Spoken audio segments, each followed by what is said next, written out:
like to talk for a minute about an issue that's getting more and more attention. That's the issue which scientifically is called stratospheric aerosol geoengineering, also called the chemtrail issue. Oh my God. Holy. There's one, two, oh my God.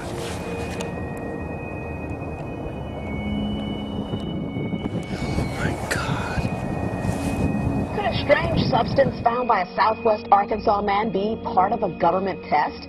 Well, that's the question at the heart of a phenomenon called chemtrails. Well, they say the government is dumping chemicals on us to control or manipulate the weather. And they say the unusual-looking jet trails in the sky are actually chemical-laden chemtrails.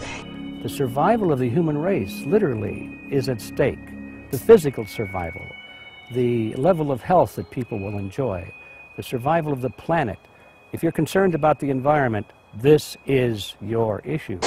You could use barium oxide, for example, which makes big fluffy clouds. You could use tiny little bits of aluminum, which is benign in the environment, and essentially manage the climate. That is not rain, that is not snow. Believe it or not, military aircraft flying through the region is dropping chaff. Small bits of aluminum, sometimes it's made of plastic or even italicized paper products, but it's used as an anti-radar issue, and obviously they're up there practicing. Now, they won't confirm that, but I was in the Marine Corps for many years, and I'll tell you right now, that's what it is. And tonight, one woman says the government's own data shows the chemicals are showing up in our drinking water. So basically, they want to eliminate our ability to eat organic food, have clean water. So in some ways, it sounds to me like, and you know, again, it's just a projection, but it sounds to me like this is control. How do we control the masses?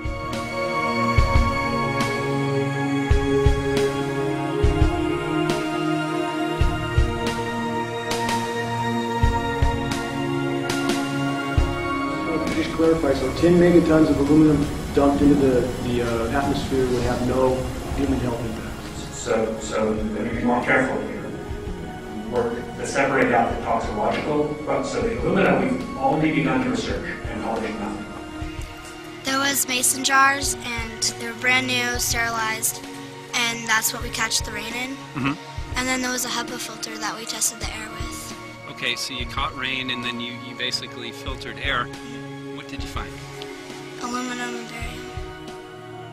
But this is virtually exactly what the geoengineers described and did describe in the conference, as you know, as the result of spraying aerosols, a white haze that would eliminate our blue skies. It's exactly what we see. So it's baffling to many of us how people can not give this issue the serious attention that it deserves when it's virtually everything the scientific community is describing as something they urgently want to do, but they still don't admit they are doing. What shows you can make very high quality, and do this in just a jet in a very simple way, make high quality aluminum particles just by spraying aluminum vapor out, which oxidizes. So it's certainly in principle possible to do that. There's a big literature that's already looked at that. Aerosol geoengineering looks like it is so cheap that the cost is basically not going to be an issue. That means that implementation decisions will be risk-to-risk decisions.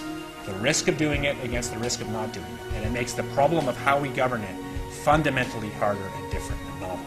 And across the industry, they're seeing a decline in anything natural and organic that's growing. However, the effective crops have the aluminum-resistant seeds that have been manufactured. So part of the genetically modified crops includes a conscious effort to make those seeds and those crops resistant to aluminum.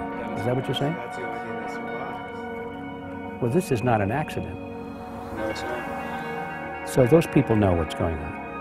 Absolutely. Yes, they do. Not only do they know what's going on, but they intend to benefit from it.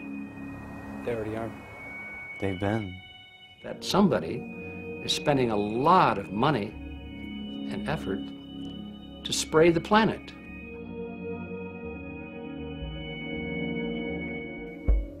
A new documentary film is hitting the info war, October 22nd, 2010.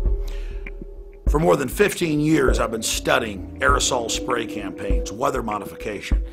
The laymen know it as chemtrails. And for 2 years, I've been in production for a massive documentary focusing on chemtrails as the central piece in an overall global domination, full spectrum dominance population reduction program.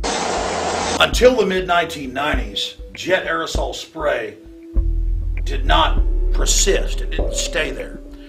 And scientists tested the samples and said it's aluminum dioxide and barium salts. That's why when G. Edward Griffin contacted me about his film that he's producing with these amazing maverick filmmakers, what in the world are they spraying? I was so excited. Then I had a chance to see the raw cut of the film that's now been completed and is being mass produced as we speak, and I was blown away. We've been sent footage by listeners all around the world showing this aerosol spray campaign that you're seeing from Reno, Nevada in this time-lapse footage. If we can educate the public about this operation, we can have a huge effect. If you want to understand the type of 21st century warfare that free humanity is under, the film, What in the World Are They Spraying, is for you. This documentary will really wake people up.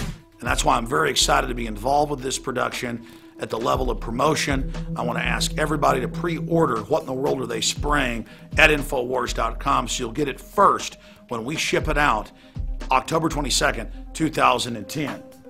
So I salute the filmmakers, and I ask all of you to get involved today and to make sure that everyone in your circle understands just how deep this globalist program is. The film is What in the World Are They Spraying? Pre-order it now and see it first on DVD at Infowars.com.